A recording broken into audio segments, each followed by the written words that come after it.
Hi, welcome to Gay and Grey Montreal's 6-part series called Queer Elders Sharing. Funded by le Bureau de lutte contre la homophobie et la transphobie, our 2S LGBTQIA+ guests shared how they overcame instances of homophobia and transphobia to become who they are today. We spoke on aujourd'hui, also known as Montreal. It's part of the unceded traditional territory of the Anishinaabe and the Gunnigahaga, one of the founding nations of the Haudenosaunee Confederacy. I'm Sarah Jesmer. I'm a queer Canadian American, and I'm from a small farm town. Hearing these stories helped me dream of a future I couldn't imagine before. You're about to hear a story from David Cassidy. He talks about his life's work as a queer community organizer, how he helped find solutions to systemic exclusion, and about how the past can inform the future. Let's listen in. Hey, David. Hey. How are you feeling today? Cold. Cold. Very cold. Got it. Yeah. We are here in the fall time. Yeah. Can you describe a little bit of yourself for our listeners? Is there anything like name, pronouns, any words that you resonate with that you want people to know about? I'm old. Ah. But I started young, was introduced to a friend called Tessie, who was one of the major drag queens in Toronto, and I knew I was liberated when she took me to the Eaton's lingerie department for shopping. I said, oh, okay, I'm out now. So I've always been on the outside, and I prefer being out. Being in is very difficult. I've been there, done that, past. But it's important to let people know the difficulties, I think, which is why I like this project, of the history of what it was like to be in, what it was like to have facing prison term for being who I was. And to now, people don't understand those early beginnings, which is why I was interested in this project, to try to help them understand the history and why it's important that liberation started but hasn't ended. And as we see around the world, people are going through what I went through 40 years ago or 50 years ago, and it's still going on. And liberation, I find, as an older person, you would think you got to a point, but is in the issue of housing, going into a nursing home, forces you to start all over again. So it's a never-ending process, depending on where you are on your continuum of growing older. Many queer seniors are concerned about having to go into care, CHSLD, nursing homes, or having home care, for fear of abuse by their caretakers because of their sexual orientation or gender identity or expression. Basically, why do you want to be part of this series? My first experience with homophobia was in the AIDS movement.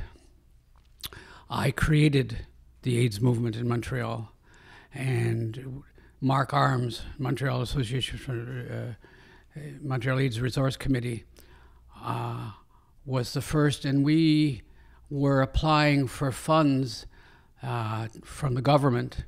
I organized the first national conference in '85 and created the national body, and but shortly after that, some members of the group, some significant members of the group, decided that being part of a gay organization giving services to straight people was a no-no. In spite of my research going to the gay men's health crisis in New York City and Higgins Trust in London, that gay organizations could give services successfully to non-gay people, several members decided that they wanted a non-gay organization. So that was my first example of internalized homophobia rearing itself violently for me. So I fought against that, but I was on the losing side in that. So along with doctors who got me into this process at the beginning, we had to educate the public network to begin to give services dealing with such basic issues as not being able to get AIDS from a door handle. Very basic but fearful stuff that seemed to permeate the whole population. We had to create everything. You had to be on your feet and be able to respond to the needs.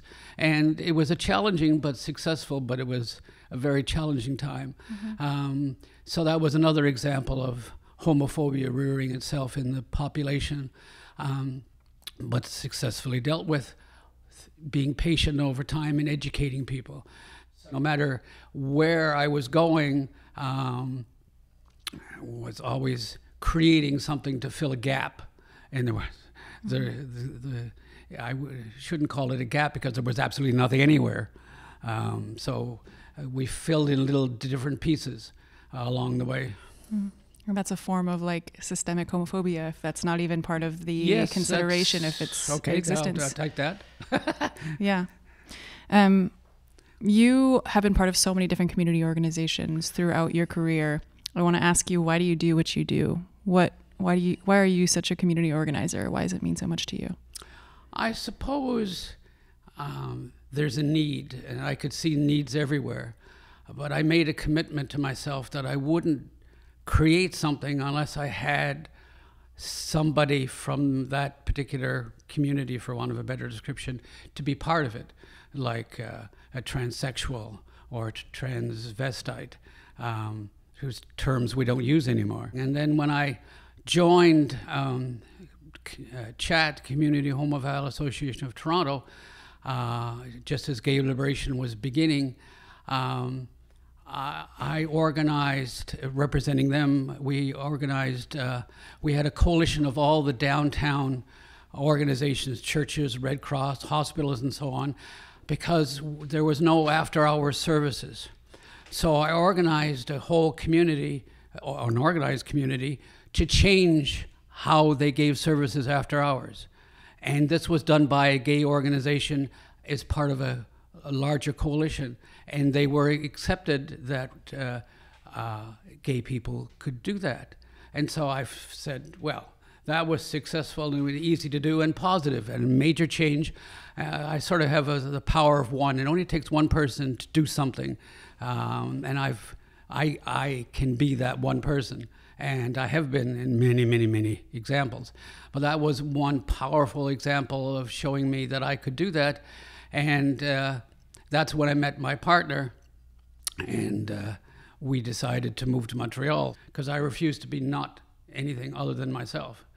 You've been part of so many, and again, I'll start this with so many community organizations, but also like in a public-facing seat when it comes to fighting for gay liberation, no matter what the form is. I wanted to ask a little bit about your personal journey to this. Did you ever feel a hesitation to come out and to step into these public spaces and start living life like for gay liberation amongst queer community? And what helped you through that? Once I came out, no. I was determined to stay out. Mm-hmm. And I had an attitude, if you don't like me, well, that's fine, but mm-hmm. that's not my problem. Mm-hmm. And the transition from in to out, that was like... Once I got out, and getting out, in those days when nobody was out, or hardly anybody was out, I had people like George Hislop showing me that it was positive to be out. And to make positive impacts on a variety of situations. George set up a liaison with Station 52, which was a notoriously anti-gay police station for downtown Toronto. And we dealt with legal issues. Somebody was arrested for being gay, picked up in a bar, and so on. We were able to intervene and teach them their rights and get them contact with legal resources and so on. So I could see from George that it was easy to do something and positive to do something and have an impact on the larger community in that process and continue to fight. And so I ended up being the treasurer of CHAT. And I ran the dances, women's dances on Thursdays, men's dances on Friday and Saturday. And that's how I met my partner. he had talked to George over the telephone, because that's how most people got in contact with us. And he came to the dance, and he sat on a table like this. The wall was there. He was the only person I could see sitting at a table looking at the wall. And so my first thing, this guy needs help. So that was my first introduction to him. And he had a friend of mine who was also on the board at the time, had liked him as well, and they went home. And I was invited for breakfast the next day. And this was the first blonde historian I ever met. And I said, I'm not letting this one go.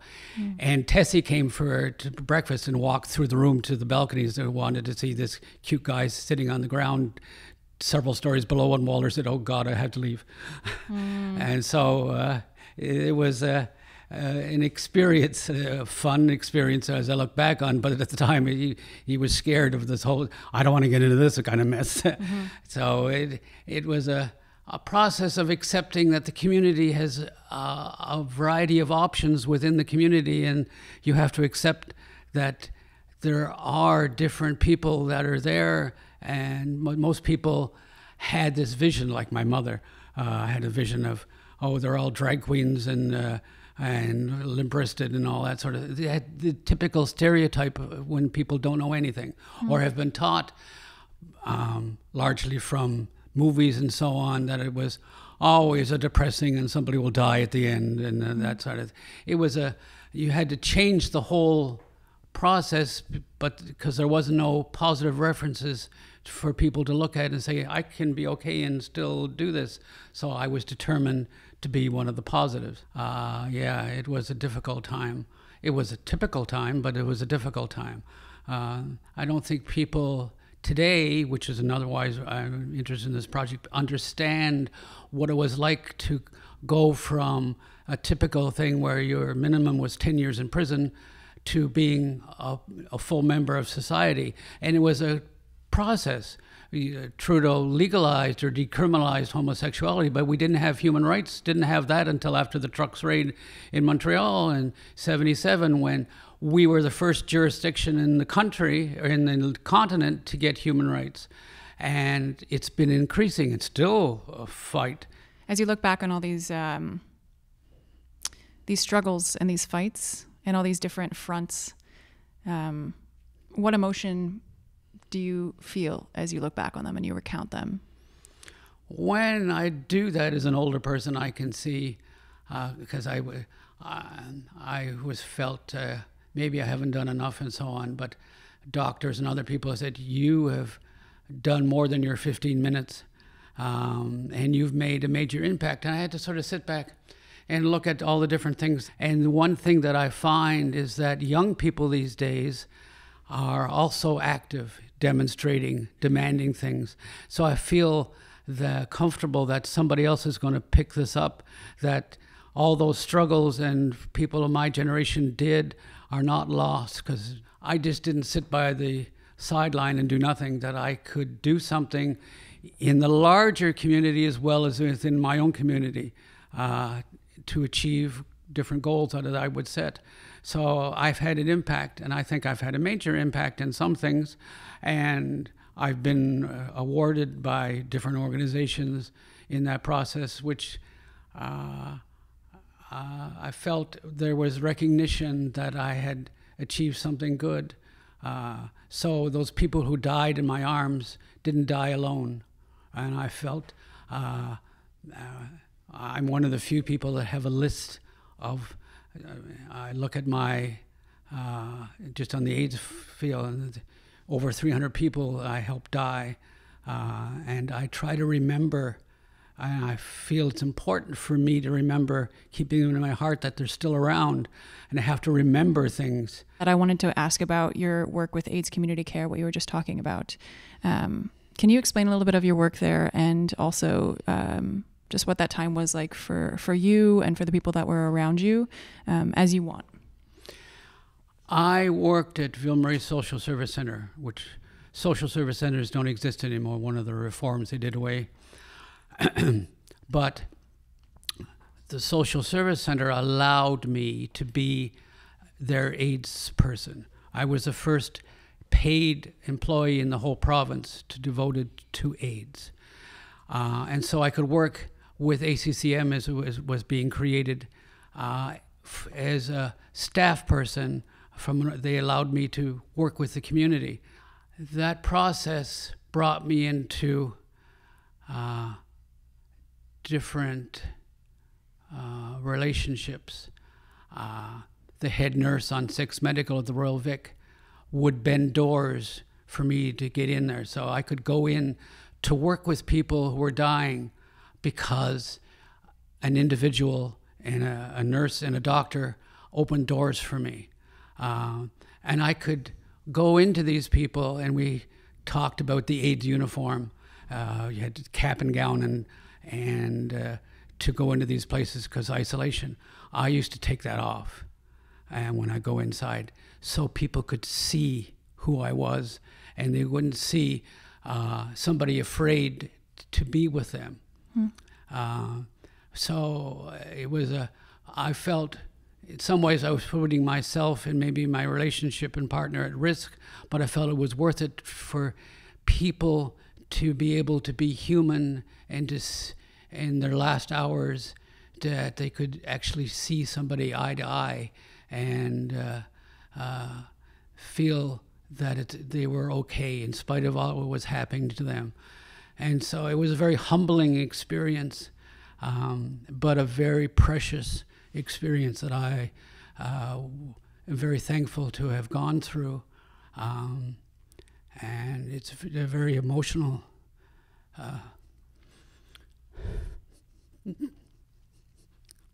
Take your time.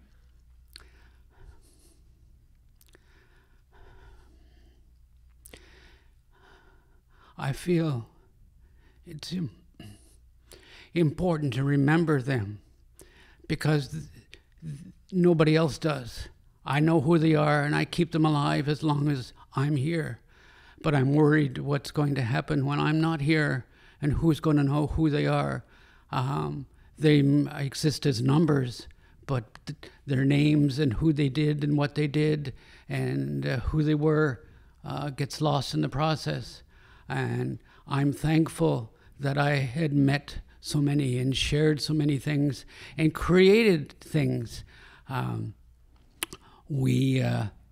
Because of them, I created the Children of a Looser God, CLG Foundation, to give recreational services nobody else would fund so they could participate in something. I got them to participate in live drag shows that we charged money and raised money. And so somebody who had KS and was covered with spots and so on could entertain other people and feel good about that. And it was important for me to allow them to participate and to give while they're still able to give, and to receive back acceptance and support and love. And it's one of the major accomplishments I feel I have, and I cherish that. Mm-hmm. And what would you say to someone who's thinking about what was that first year like? It was when I could see back in the early 80s, you could hear of the gay disease before it became Haitian disease, and to hear the complaints from the hemophiliacs that gay people are killing me. It was a major setback for the gay community to be perceived as a problem for society. And I looked at that and said, as the doctors approached me to organize a community response, I said, we need to have something. So I readily agreed to do that. And I had to create allies in order to begin to achieve working with them, but getting resources. So it was constantly creating things. I had approached Miranda Potts, who's vice president of Gay and Grey, about, and she works at the Eva Martin Center, about creating a mentoring project. And that's part of what I wanted to do, to transmit the information, to have a project to begin to do some of that. And so we're meeting to try to do that. So I feel the pressure in one sense, but I also feel I can create some of the solutions to help respond to that and educate everybody in the process, which is part of what I always do. So to me, organizing is easy, and I know what to do, and I can do it. But at my age and with my health problems, I have to be careful what I do, because I can't do everything in spite of knowing what to do and how to do it. I have to accept that I have limitations too. And I resent that. You're a human. I'm an old human. You're a human, though. Yeah. Can you tell us what the truck suede was? We had just created the coalition, Raglam, Réunion des Associations Gay et Lesbiennes Montreal, which was the first coalition that ever existed in Montreal of the AIDS organizations. And so we had been only in existence for a short while when the trucks raid happened, which was our Stonewall in Montreal. And we had to organize the community, which we did. We demonstrated in the streets, blocked the streets. A lot of us were harassed by the police and so on because we were trying to defend our rights. And that trucks raid, in the new PQ government under René Lévesque, and he had 3 gay cabinet ministers, thank God, who spoke inside, and I think that those became allies, which led in '77 to the first human rights on the whole continent. And so it was showed to us in the community that we need to have people in positions of power, and when we do, it can be helpful to the community. And so there was attempts to undermine these people, trying to find weak points or accuse them of stealing an overcoat in the store from Eaton's, as an example, trying to not let a gay person be successful, but find ways to belittle them and undermine them and force them out. So it was another example of homophobia rearing its head in the process. But in spite of that, we got human rights, which were just the beginning, and which we could build on, but it was a beginning, a successful beginning, a positive beginning, and it reinforced and gave us confidence to continue to struggle and to ask for more and so on, which we did and have won that.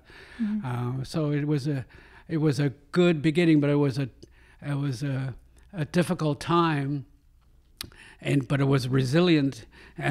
When you're sitting in the street with hundreds and hundreds and hundreds of people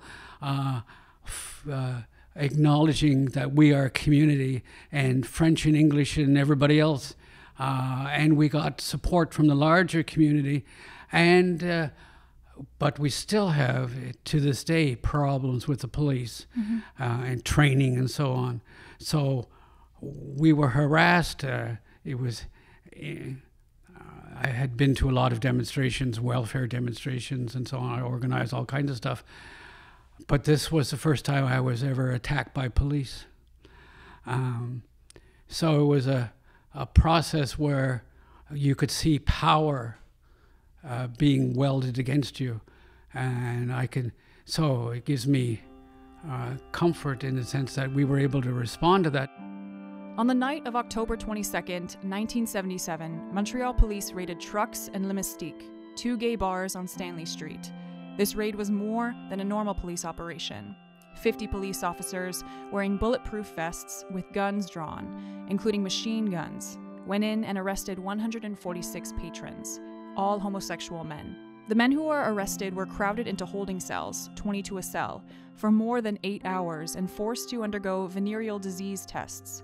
They were also forbidden from calling their lawyers. The very next day, over 2,000 people took to the streets, protesting the abuse of power. On December 15, 1977, as a result of the trucks raid, discrimination based on sexual orientation would be prohibited. With that change, Quebec became the first jurisdiction larger than a city or county to prohibit anti-gay discrimination. In 2016, gender identity or expression was added to the Quebec Charter of Human Rights. And Trucks was a bar, yeah? Trucks was a bar up from, we used to call the Mistake. It was Mystique. We called it friendly the Mistake. And it was owned by the same people. One was on top of the other. So they raided the one up on top, but they didn't raid the one on the bottom. But it was, we have had raids before, Neptune, Baz, and so on. And some, the bars were seen as some were rough bars, we would call. But the community saw an example, and the community responded by coming out in droves to support and to show the powers that be that, like what happened in Stonewall, that we're not going to take this, we're going to fight back. And I think that gave the cabinet ministers and Levesque's government courage to move and do something, which successfully happened. But if our response was weak and not happening, and as president of the coalition, it was important for me to be able to show that we had a community response, and we had a community response, and that was really reassuring and supportive, and it gave lots of confidence to happen and led to the creation in the French community of an organization to represent them, which we hadn't had at that point. And you can't have the English community being the only one speaking for the whole community when you got the majority community not part of the process.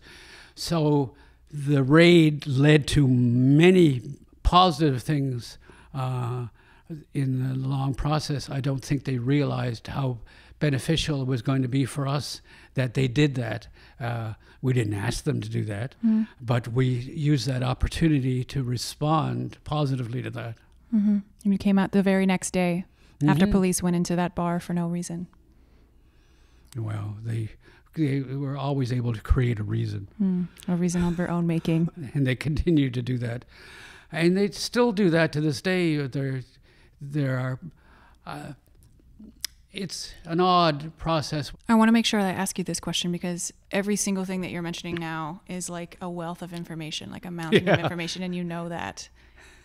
What would you say to someone who's listening in, who's hearing about what time was like in the past, like getting stopped on the street to just explain your existence in detail, and maybe they're sitting here today and they're trying to think about how life will be like for them in the future?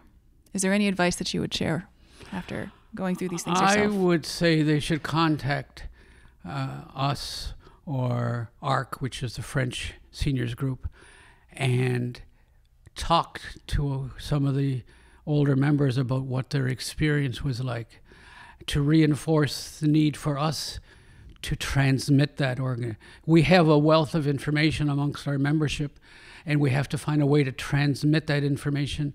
And one of the things we've learned for some of the intergenerational stuff that we've done is that we can transmit that, and people want to absorb that information readily and wantingly, and we have an obligation, and we want to find an opportunity to transmit that. So pick our brains. And this is my last question to you, but I wanted to mention it because you were talking about like work-life balance and how that worked throughout your life, and also the overlooked importance of making sure that your home is full of love and full of a foundation. If you had anything to say to your partner, Walter, what would you say to him if he's listening in on this? I would say that he's the most important part of my life, And without him, I couldn't have done any of the things that I've done. And I thank him for allowing me to be me. We share our independence as a couple. We don't control each other. We support each other.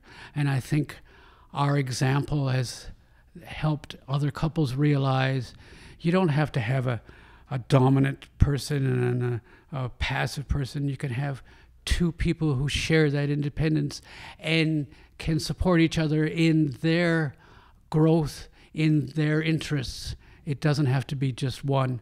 And I think, which is why the couples group was so important, I think, as an example, to show couples exist and can exist and should be celebrated in their existence and supported in their existence, that we are just like every other community, but we've always been viewed as being very just sexual and egotistical and not being of interest in a larger level. We are like everybody else. We need to eat and we need to sleep and we need to enjoy theater and so on. And we need to support that. You just have to do something simple, but you have to do it. Mm-hmm. And that one thing can make a difference. Yep. I've proven that. I think you have. Thank you for being here. Thank you for asking. You truly made a big difference. Thank you. Yeah.